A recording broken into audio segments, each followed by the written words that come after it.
Friends, उम्मीद करता हूँ खैरियत से होंगे। हाजिर हूँ एमएफ इंग्लिश सेंटर से। तो आज जो हमारा चैप्टर है वो है द सीक्रेट ऑफ सक्सेस और जो यूनिट है वो है 7.1। तो स्टूडेंट, आज जो है हम अपना न्यू चैप्टर करेंगे। तो इससे पहले के जितने भी चैप्टर हैं रीडिंग के वो हम तमाम कर चुके हैं। तो आज जो है हमारा द सीक्रेट ऑफ सक्सेस का चैप्टर है। तो स्टूडेंट, मैं बताता चलूँ कि ये चैप्टर जो है वो बहुत इंपॉर्टेंट है। अगर आप जो है कामयाब होना चाहते हैं अपनी ज़िंदगी में और कुछ बनना चाहते हैं तो आपको जो है ये चैप्टर जो है वो बहुत हेल्प देगा, क्योंकि ये आपको ऐसे 3 सवालों के जवाब देगा जो आपकी ज़िंदगी में बहुत ज़रूरी हैं। अगर आप इन चीज़ को अपनी ज़िंदगी में अपना लेते हैं तो आपको जो है फिर वो कामयाब होने से कोई नहीं रोक सकता। तो स्टूडेंट, चैप्टर शुरू करने से पहले मैं आपको कहूँगा कि मेरे चैनल को सब्सक्राइब ज़रूर कीजिएगा और बेल आइकन को भी ज़रूर प्रेस कीजिएगा और अपने दोस्तों तक भी ज़रूर शेयर कीजिएगा। और अगर आप हमसे कांटेक्ट करना चाहें तो कर सकते हैं, व्हाट्सएप नंबर जो है स्क्रीन पर आ रहा होगा। तो चलें चैप्टर को शुरू कर लेते हैं और रीडिंग कर लेते हैं इसकी। A long time ago, there lived a king who was in search of the secret of success. He thought if he could find out the answers to 3 questions, he would discover the secret and never fail. He thought and thought for many days, but the answer evaded him. So he called all his ministers and asked them these 3 questions. देखिए student, इसमें कहा जा रहा है कि एक king था, यानी एक दफ़ा का जिक्र है कि एक किंग था और वो जो है 3 सवालों के जवाब ढूंढ रहा था जो कि सीक्रेट ऑफ सक्सेस के सवालात थे। यानी अगर वो इन सवालों के जवाब ढूंढ लेता तो वो कभी भी फेल ना होता, उसका ऐसा सोच था, उसकी ऐसी सोच थी। तो वो जो है वो काफ़ी दिनों तक सोचता रहा लेकिन उसके दिमाग में कोई जवाब नहीं आए। और फिर जो है उसने अपने मिनिस्टर से भी इन सवालों के जवाब लेने की कोशिश की, लेकिन कोई भी जो है इसके सवालात के जवाब नहीं दे सका, बादशाह के सवालात के जवाब, क्योंकि सवाल जो थे बड़े मुख्तलिफ थे। सवाल क्या थे? सवाल आपको यहाँ पर दिए हुए हैं कि what is the most important time to start something, यानी कौन सा मोस्ट इंपॉर्टेंट टाइम है, यानी वो कौन सा वक्त है जब आप कोई काम शुरू कर सकते हैं, यानी वो कौन सा अहम वक्त है जब आप कोई काम शुरू कर सकते हैं। अब आपको ये कैसे पता होगा कि भाई वो कौन सा इंपॉर्टेंट टाइम है जब मैं काम शुरू करूं? आप तो कभी भी कोई भी काम शुरू कर सकते हैं अगर आप शुरू करना चाहें। तो दूसरा सवाल ये था कि what is the most important work to do, यानी सबसे अहम काम कौन सा है करने का। अब कुछ लोग बोलेंगे सबसे अहम काम आप इंजीनियर बन जाओ, ये सबसे अहम है। कुछ लोग बोलेंगे डॉक्टर बन जाओ, कुछ लोग कुछ बोलेंगे। तो कोई भी जो है एक चीज़ पे आके नहीं रुक सकेगा कि सबसे इंपॉर्टेंट काम कौन सा है दुनिया में करने का। और तीसरा जो है वो ये है कि who is the most important person, कि सबसे इंपॉर्टेंट आदमी कौन है। अब आपके इर्द गिर्द तो आपके बहुत सारे लोग हैं, आपके अम्मी अब्बू भी हैं, आपके भाई बहन भी होंगे और दोस्त भी होंगे। तो आपको क्या लगता है कि आपके जो है सबसे इंपॉर्टेंट पर्सन आपके लिए कौन है, यानी सबसे अहम इंसान आपके लिए कौन है? तो ये आप कैसे बता सकते हैं? आपको तो सब चीज़ों की ज़रूरत होती है। तो यहाँ पर इस चैप्टर में आपको इन्हीं तीनों के सवालात के जवाबात मिलेंगे कि सबसे इंपॉर्टेंट टाइम कौन सा है काम करने का, और सबसे इंपॉर्टेंट काम कौन सा है, और सबसे इंपॉर्टेंट पर्सन कौन सा है। तो चले आगे पढ़ लेते हैं। देखें स्टूडेंट, आगे जो लिखा हुआ है वो ये लिखा हुआ है कि but none of them could come up with a satisfactory answers. Next he call all his courtiers and asked them the same questions. They discussed and debated for long, but none of their answers satisfied the king. He then called the wise and learned men of his country to his court. He discussed the problem with them for many days. They too were unable to satisfy the king because they could not see eye to eye with each other, and ended up arguing amongst themselves. They come up with many different answers, but none of them answer provided any meaningful solution. देखिए student, इसमें कहा जा रहा है कि फिर king जो है वो रुका नहीं, वो इनके जवाबात जो है वो ढूंढता रहा। उसने क्या किया, उसने जो है अपने दरबारी जो थे उनसे पूछा, दरबारियों में से भी कोई जवाब नहीं दे सका। तो फिर उसने क्या कहा, अक्लमंद लोग जो थे उसके बादशाहत में, जो अक्लमंद लोग थे उसकी सल्तनत में, उनसे बात की, अक्लमंद और पढ़े लिखे लोगों से, लेकिन वो भी जो है उसे कोई तसल्ली बख्श जवाब ना दे सके। पहले तो उन लोगों ने काफ़ी जो है आपस में बहस की, फिर कोई एक जवाब लेकर आता, कोई दूसरा जवाब लेकर आता, तो सबके जवाब जो होते हैं वो अलग अलग होते हैं। तो कोई भी जो है बादशाह को सेटिस्फाई नहीं कर सका और मीनिंगफुल जवाब नहीं दे सका। वो लोग ऐसे ऐसे मुख्तलिफ जवाब लाते थे कि एक दूसरे की आंखों में आंखें भी नहीं मिला पाते थे। तो कोई भी जो है बादशाह को सेटिस्फाई नहीं कर सका। तो चले अब आगे पढ़ लेते हैं। देखें स्टूडेंट, फिर आगे ये होता है कि the king then asked his minister to announce the whoever answered these questions would get a reward of 5,000 gold coin. Many people came and talked to the king, but their answer did not satisfy the king.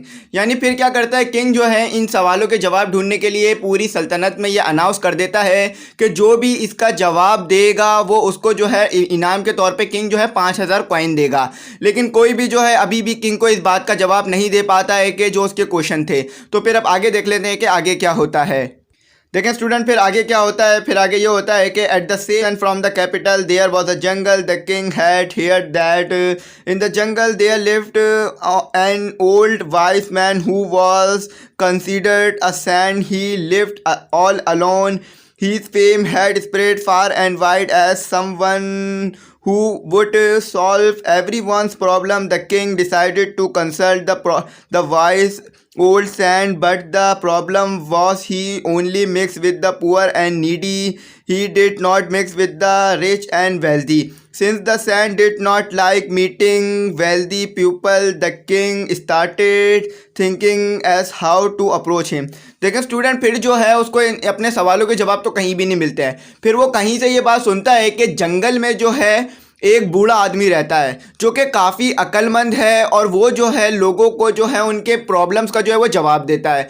तो अब king ये सोचता है कि मैं इसके पास जाता हूँ और अपने सवालों के जवाब ले आता हूँ। देखें अगर किंग जो है वो कोई चीज़ सोचता है तो उसको फ़ौरन मिल जाती है। तो उसके सवालों के जवाब क्या चीज़ हैं, लेकिन सवालों के जवाब लेने में यहाँ पर एक प्रॉब्लम ये थी कि बूढ़ा आदमी जो है वो अमीर लोगों को पसंद नहीं करता है और किंग जो है वो तो होता ही अमीर है, पूरी सल्तनत का मालिक। फिर किंग ये सोचने लग जाता है कि अब वो ऐसा क्या करे जिससे उसको इसके सवालात के जवाब मिल जाएं, क्योंकि सैंड जो है वो अमीर लोगों को तो पसंद करता नहीं है और किंग से कभी भी नहीं मिलेगा, ना ही उसके सवालात के जवाब देगा। तो चलिए देख लेते हैं फिर किंग क्या सोचता है और वो क्या हल निकालता है। The king pondered and thought deeply about a way to meet the sand. Soon he came up with a plan. He dressed himself in rags and set out to see the wise old sand. Since he wanted to appear poor and destitute, he asked his servant to remain behind. Alone he headed straight for the Sands हट। देखें student फिर king को जो है इसका एक हल मिल जाता है। वो क्या करता है कि वो एक गरीब आदमी बन जाता है और गरीबों जैसे कपड़े पहन लेता है और गरीबों जैसे कपड़े पहनकर जो है वो सैंड के पास चला जाता है ताकि सैंड जो है उसको ना पहचाने कि वो किंग है। और वो अपने सर्वेंट्स को भी कह देता है कि तुम जो है वो पीछे रहोगे, मैं सिर्फ अकेले जाऊँगा। यानी वो कोई प्रोटोकॉल लेकर नहीं गया सैंड के पास, बिल्कुल गरीब आदमी जैसा एक इंसान गरीब होता है वैसा बन के गया ताकि सैंड जो है उसको गरीब समझे और उसके जो है सवालों के जवाब जल्द से जल्द दे दे। तो यहाँ पर भी बिल्कुल ऐसी ही होता है। तो चले आगे पढ़ लेते हैं और अब आगे कहानी में क्या होता है देख लेते हैं। देखें स्टूडेंट यहाँ से जो हम पढ़ेंगे वो कहानी पढ़ेंगे जो कि सैंड और किंग के दरमियान पेश आती है। तो चले देख लेते हैं कि क्या होता है। When the king arrived at the hut, the sand was digging the ground in front of his hut. He was old and weak, and as he worked, he was breathing hard. He tired quickly and stopped frequently to rest. The king approached him and addressed him directly. Sir, I have come a long way to ask you the answers to 3 questions. The king continued, my first question is, what is the most important time to start some work? My second question is, what is the most important work to do? And third, who is the most important person? Humbly the king continued, would you kindly help me by telling the answers to these questions? देखें student फिर ये होता है कि king जब पहुंचता है हट में तो वो देखता है कि जो बूढ़ा सैंड है वो जो है खुदाई कर रहा होता है, यानी जो है वो ज़मीन खोद रहा होता है किसी काम के लिए। और फिर किंग जो है डायरेक्ट उसके पास जाता है और डायरेक्ट ही उसको मुखातिब करता है और उससे पूछने लग जाता है कि सर मैं जो है बहुत दूर से आया हूँ और आप जो है मुझे जवाब दे दें कि सबसे इम्पॉर्टेंट टाइम कौन सा है काम शुरू करने का और सबसे इम्पॉर्टेंट काम कौन सा है और सबसे इम्पॉर्टेंट पर्सन कौन सा है मेरे लिए। तो अब देखते हैं कि सैंड जो है वो किंग का जवाब देता है या नहीं देता है। The sand paid no attention to the king and continued digging. The king waited for a few moments and then said, Sir, you look tired. Let me dig the ground for you. देखें student, फिर जो है king जो है वो थोड़ा देर इंतज़ार करता है और सैंड जो है वो उसको कोई अटेंशन नहीं देता, यानी उसको इग्नोर करता है। लेकिन किंग देखता है कि सैंड जो है यानी बुजुर्ग जो है वो थोड़ा सा थका हुआ लग रहा है। तो किंग क्या करता है, वो उसकी तरफ बढ़ता है और कहता है कि सर आप जो है मुझे थके हुए लग रहे हो और थके हुए लग रहे हैं, अब मैं जो है आपके लिए जो है ज़मीन को खोद देता हूँ, यानी आपका जो है थोड़ा बहुत काम कर देता हूँ। तो चले अब आगे पढ़ लेते हैं। The sand thank him and gave him the spade, and the king started digging. After some time the king repeated the questions and requested the answer, but all that the sand said to the king was, let me dig. Now the king did not give him the spade and keep digging. He remained calm and did not lose patience. The hope that he would find the answers to his question kept him motivated and determined. When evening fell and the light began to fade, he stopped digging and turned to the sand. He said, could you please let me have the answer to my questions now? देखें student, फिर कुछ ऐसा होता है कि king जो है वो ज़मीन को खोदना शुरू कर देता है और खोदता है थोड़ी देर, और फिर खोदने के बाद क्या करता है, किंग दोबारा क्या करता है, सैंड से दोबारा पूछता है कि सर प्लीज़ आप जो है मेरे सवालों के जो है वो जवाब दे दें। लेकिन सैंड क्या करता है, सैंड बोलता है कि आप जो है मुझे बेलचा जो है वो दे दें ताकि मैं जो है काम कर लूँ। लेकिन किंग जो है वो सैंड को बेलचा नहीं देता है, बल्कि जो है वो खुद ही खोदता रहता है। अब इसी में जो है क्या होता है कि रात हो जाती है, यानी बहुत ज़्यादा रात हो जाती है। लेकिन किंग इस आसरे में रहता है कि कभी ना कभी जो है ये सैंड जो है मेरे सवालों का जवाब दे देगा। लेकिन सैंड जो है वो उसको जवाब नहीं देता है और इसी में रात हो जाती है। अब आगे देख लेते हैं आगे क्या होता है। The sand remained silent and pointed to one side. The king glanced in that direction and saw that a bearded man with a dagger in his hand was running towards him. When he reached, he fell down and fainted. The king straightway picked up the bearded stranger and carried him into the hut and laid him down on the ground. The king noticed that the man was injured, so he immediately took steps to stop the bleeding, and with the help of the sand he bandaged his wound. The bearded man fell into a deep restful sleep. देखिए student, यहाँ पर जो है रात हो जाती है और किंग और सैंड के दरमियान में बात चल रही होती है। फिर किंग जो है वो एक तरफ देखता है कि एक आदमी जो है दाढ़ी वाला और उसके हाथ में खंजर है, वो जो है उसकी तरफ बढ़ रहा है, और बढ़ते बढ़ते क्या होता है, वो गिर जाता है थोड़े दूर पहुंचकर। तो किंग जो है फ़ौरन उसकी तरफ पहुंचता है और उसे उठाता है। फिर किंग को महसूस होता है कि ये जो आदमी है जिसकी दाढ़ी थी ये जो है ज़ख्मी है। तो किंग क्या करता है, फ़ौरन उस आदमी को उठाता है और सैंड की जो झोपड़ी थी यानी सैंड का जो घर था उधर ले जाता है और ज़मीन पे लिटा देता है।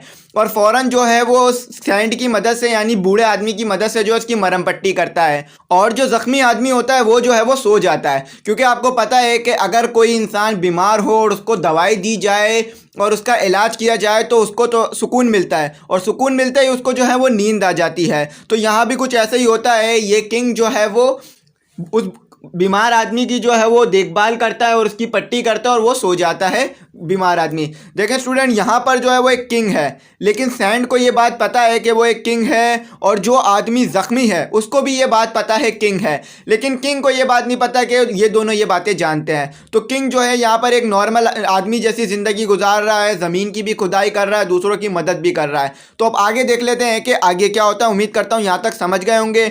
अगर फिर भी कोई गलती, क्यूरी, डिफ़िकल्टी रह गई हो तो कमेंट सेक्शन में ज़रूर मैसेज कर दीजिएगा। देखें स्टूडेंट, आगे जो लिखा हुआ है वो ये लिखा हुआ है कि by now night had fallen and it was very dark. The king was too tired to return home. The saint invited him to stay the night and the king accepted the saint's hospitality. The saint prepared some simple food and provided the king with a bedding. Of hay to sleep on. देखें student, फिर रात बहुत हो जाती है और king भी जो है वो बहुत ज़्यादा थक जाता है। तो फिर सैंड जो है यानी बूढ़ा आदमी जो है वो किंग को इनवाइट करता है कि आप यहीं रुक जाएं।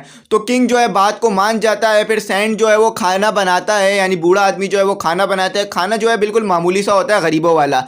तो वो जो है वो किंग को देता है और किंग खाता है। और सैंड जो है वो किंग को जो है वो सोने के लिए जो है बिस्तर देता है और किंग जो है वो सो जाता है। अब आगे जो बात होगी वो होगी अगले दिन, और पढ़ लेते हैं कि वो क्या बात होगी। At break of day, the king awoke. He found that the bearded man too was awake. The king said, "How do you feel now?" The bearded man replied, "I am better now, thanks to your majesty. Forgive me, I came to kill you because you had my brother killed. I became your bitter enemy out of grave. I was hiding and waiting for your return. As you did not return, I came out of my hiding place. That's when your servants saw me. They immediately recognized me. They wounded me seriously, but I escaped. Had you not cared for me, I would have died. I thank you. Now count on me as one of your most faithful servants." Saying this, he saluted the king and left. देखें student, फिर क्या होता है कि दिन ख़त्म हो जाता है, किंग भी सो जाता है, वो लोग भी सो जाते हैं। फिर अगले दिन जो है किंग उठता है और किंग देखता है कि जो ज़ख्मी आदमी है यानी जो दाढ़ी वाला आदमी है वो भी उठ चुका है। और वो पूछता है कि भाई अब तुम कैसे हो। किंग जो है दाढ़ी वाले आदमी से पूछता है, अब तुम्हारे ज़ख्म कैसे हैं, तुम कैसे हो। तो दाढ़ी वाला आदमी जवाब देता है कि अब मैं जो है वो काफ़ी ठीक हूँ और मैं जो है आपका शुक्रगुजार हूँ। और दाढ़ी वाला आदमी ये भी कहता है कि मैं यहाँ पर जो है वो आपको कत्ल करने आया था। देखें स्टूडेंट, यहाँ पर कितनी बड़ी बात बताई जा रही है कि वो दाढ़ी वाला आदमी जो है वो खुद किंग को कत्ल करने आया था और रात को किंग ने तो उसकी खुद देखभाल की है। तो दाढ़ी वाला आदमी आगे भी बताता है कि मैं आपको जो है वो कत्ल करने आया था क्योंकि आपने जो है मेरे भाई को कत्ल किया। मैं जो है आपका काफ़ी बड़ा दुश्मन बन चुका था और मैं काफ़ी गुस्से में था। तो मैं जो है वो छुपा हुआ था। जैसे ही ज़्यादा रात हो गई, आप नहीं आए, तो मैं जो है अपनी छुपी हुई जगह से बाहर आ गया।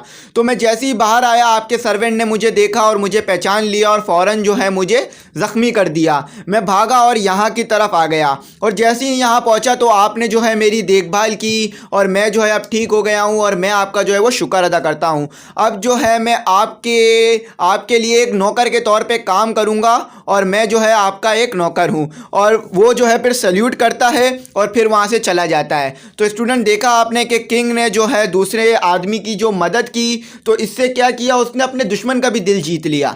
तो अगर आप भी किसी की मदद करते हैं, चाहे वो आपका दुश्मन ही क्यों ना हो, तो आप उसका भी दिल जीत लेंगे। हाँ, अगर खुदा ना खास्ता आपके साथ कोई कुछ बुरा कर देता है तो आप खुद बदला ना लें आप, बल्कि जो है अल्लाह पे छोड़ दें और कानून है वो उससे जो है बदला लेगा। तो स्टूडेंट, उम्मीद करता हूँ आप समझ गए होंगे। अब अपना अगला पढ़ लेते हैं।